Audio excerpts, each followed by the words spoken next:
On s'attaque à la vidéo qui est sûrement celle que vous me demandez le plus, comment être un meilleur fighter. Si cette vidéo vous plaît, vous n'hésitez pas, vous pouvez vous abonner, mettre un commentaire et liker la vidéo, ça aide énormément. Et si ce genre de vidéo vous plaît, je ferai sûrement une autre vidéo, cette fois-ci en tant que fragger, qui est légèrement différent. Aujourd'hui dans cette vidéo, je vais vous montrer les 5 meilleures techniques pour s'améliorer en fight. Et restez bien jusqu'à la fin parce que la dernière technique, c'est une des erreurs les plus fréquentes que je vois quand je regarde les fights des abonnés. Sur ce, si vous êtes prêts, que vous êtes abonné et que vous avez activé la cloche, on est parti.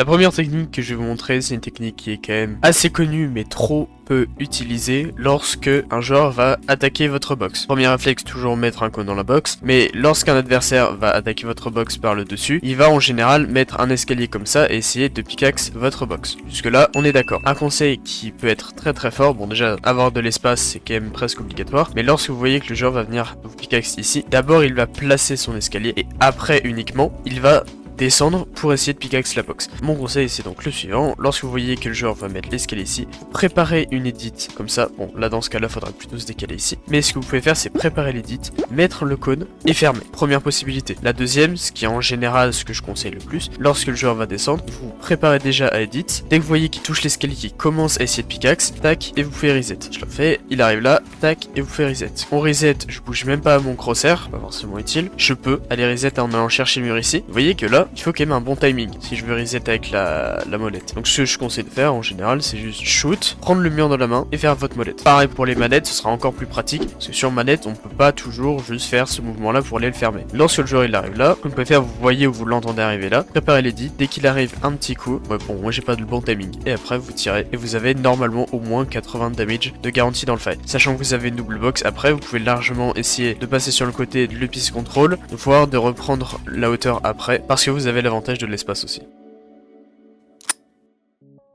La deuxième strat, c'est cette fois-ci si vous êtes en attaque. On voit qu'il y a un joueur qui est box ici et c'est le joueur que vous voulez attaquer. Comment est-ce qu'on essaie d'y aller déjà? C'est sur des box en diagonale. La priorité numéro 1, c'est box en diagonale. Pourquoi? Parce que ça vous laisse énormément d'espace. Si les deux joueurs ici piquent, vous pourrez voir le joueur, mais lui ne pourra absolument pas vous voir. Pourquoi? Parce que vous avez la décale. Mais donc vous pourrez le voir et le shoot, et lui tout ce qu'il verra c'est un mur qui le shoot. Donc déjà, premier truc, c'est se mettre en diagonale. Deuxième possibilité, c'est lorsque vous allez monter. Bon déjà, en créatif je le fais pas, mais en réel game vous devez absolument penser que vous n'êtes pas seul dans la game, donc on se cover sur les côtés et du pack. Et lorsque vous venez faire ça, toujours un peu mieux, comme ça il peut pas forcément vous bloquer ici. Vous pouvez faire ça comme ça, bon ça demande énormément de build, mais au minimum la double edit, ici l'escalier potentiel c'est toujours un peu mieux. Pas grave si vous n'avez pas l'escalier, mais la double edit est presque obligatoire. Lorsque vous allez pickaxe le mur, c'est un coup par un. Bon moi j'y arrive pas, mais c'est vraiment un coup par un, et après vous remettez le shotgun à chaque fois. Et lorsque vous reprenez l'edit comme ça, c'est tentant en général de faire cette edit là, mais là vous êtes complètement ouvert et le joueur peut facilement vous mettre une très grosse balle. Qu'est-ce qu'on préfère faire? En général on préfère une edit comme ça où vous êtes toujours un petit peu cover. Si vous êtes là que le joueur est sur le ping bleu par exemple, vous voyez très bien, vous pouvez toujours lui mettre une tête, sauf que lui il vous voit quand même globalement assez mal à cause de ça. Il doit lui se décaler et donc s'ouvrir encore plus à vous. Donc c'est une balle qui est quand même plutôt facile à mettre, mais ce que je veux bien insister c'est box en diagonale, et si on le retake on évite les edits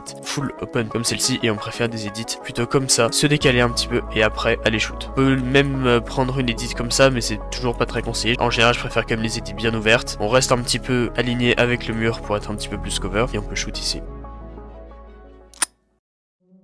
On imagine maintenant que vous voulez attaquer cette box, le joueur est juste en dessous. Lorsque vous allez pickaxe, donc à chaque fois un coup de pioche, on se décale, un coup de pioche, on reprend le pompe, puis on décale, très important. Tac, petit coup de pioche, on réédite et au moment où je réédite, je me colle ici, un petit coup de pioche et je ferme directement pour éviter de me prendre des shots inutiles. Et vous voyez que le joueur essaie quand même énormément lorsque je casse le wall de pré-fire, c'est-à-dire de pré-shot, de tirer pile à l'instant où le mur se casse pour me faire des damages qui puissent après me rush. Qu'est-ce que je fais dans cette situation? Alors, le truc principal pour counter les pré-shots, et ça c'est un truc que je vois littéralement personne le faire alors que c'est une stratégie qui est vraiment beaucoup trop forte. J'insiste bien, il faut que le mur soit très low HP. En général on essaie de le mettre 40 comme ça, ou encore un petit peu moins. On essaie vraiment de le mettre à 1 HP. 9 HP là par exemple, c'est parfait. On essaie vraiment de mettre le mur à 1 HP, et en fait ce qu'on va faire c'est qu'on va prendre la pioche. Si je prends l'exemple ici, on va pas taper comme ça parce que ça va le casser le mur, on va le taper très haut. Voilà. Ou limite vous pouvez sauter, donc vous allez taper votre mur, sauf si vous faites ça comme ça, et vous allez faire ça. L'objectif c'est que lorsque vous allez faire ça, ce petit mouvement là, le joueur en face il va penser pensez que vous allez essayer de casser pour passer à travers, le replace, donc il va shoot, et en fait en shootant il va casser son propre mur, et donc ça vous permet de replace instant. L'objectif c'est on saute, ou pas d'ailleurs, vous pouvez juste faire ça, mais en sautant ça vous permet d'avoir le viseur déjà bien placé, malgré que vous soyez un petit peu plus ouvert, pas forcément un problème, parce que là l'objectif c'est juste de le replace. Donc là ce qu'on peut faire c'est ça, et directement après, bon là pas en l'occurrence, pas taper ici, mais en l'occurrence c'est directement ça, on prend la pioche, on commence l'animation, et au moment de l'animation on va se mettre instantanément pour replace. Si on se met dans la peau de l'adversaire, du coup il va avoir quelqu'un qui pioche, il va tenter de shoot pour pré-shot, mais du coup vous allez instantanément reprendre, premier effet de surprise, il va pas s'y attendre, et après vous de votre côté vous pouvez edit ici, et vous avez un kill plutôt facile, ou du moins pas mal de damage. Et après on peut aller piece control sur les côtés,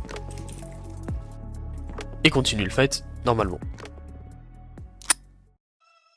Par rapport au side jump, parce que je vois énormément de gens qui essaient de les utiliser en fight mais qui ne savent pas comment bien side jump. Donc si vous allez faire un side jump comme ça pour monter sur le toit de la box, vous allez devoir escalader. Si le joueur est ici, franchement ça va être assez compliqué, parce que vous allez escalader, vous êtes quand même très vulnérable parce que vous ne pouvez pas cancel l'animation. Vous pouvez juste sauter comme ça, vous n'allez pas l'atteindre. Il faut vraiment que vous soyez entièrement dehors de la box, sans sprint si vous voulez monter. Si vous voulez monter en sprintant, vous n'êtes pas obligé de sortir parfaitement de la box. Vous pouvez juste vous mettre sur la limite et grimper comme ça. Par contre, lorsque vous avez un cône dans la box, avec le sprint, vous pouvez avoir assez de hauteur pour monter pile ici, et après pouvoir reprendre l'avantage sur votre adversaire qui se trouve là. Et je le refais, vous êtes ici, vous voyez que l'adversaire est juste au-dessus, on édite celui-là. De toute façon, je vous mettrai des clips à chaque fois. Vous pouvez juste, en faisant ça, avoir assez de hauteur pour monter ici, et donc pouvoir reprendre la hauteur juste avec un cône dans la box. Ça marche aussi avec un escalier, mais avec l'escalier, vous n'êtes pas obligé de sprint, alors qu'avec le cône, vous êtes obligé de sprint, mais vous pouvez très facilement reprendre dans la hauteur.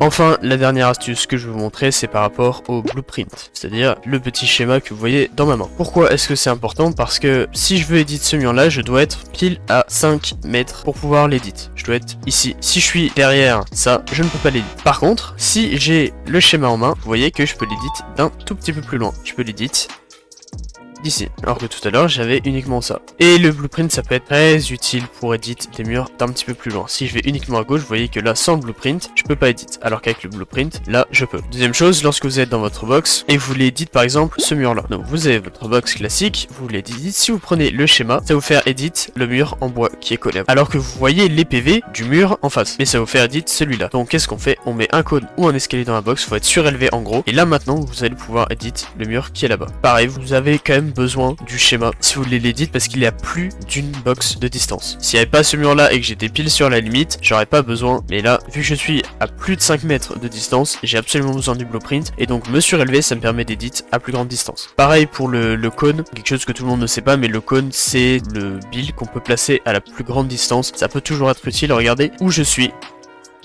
et je peux déjà mettre des cônes tout là-bas. Et ça, c'est quand même quelque chose qui est super important à savoir. Et le blueprint, il marche pour littéralement tout. Bon, là, je suis un petit peu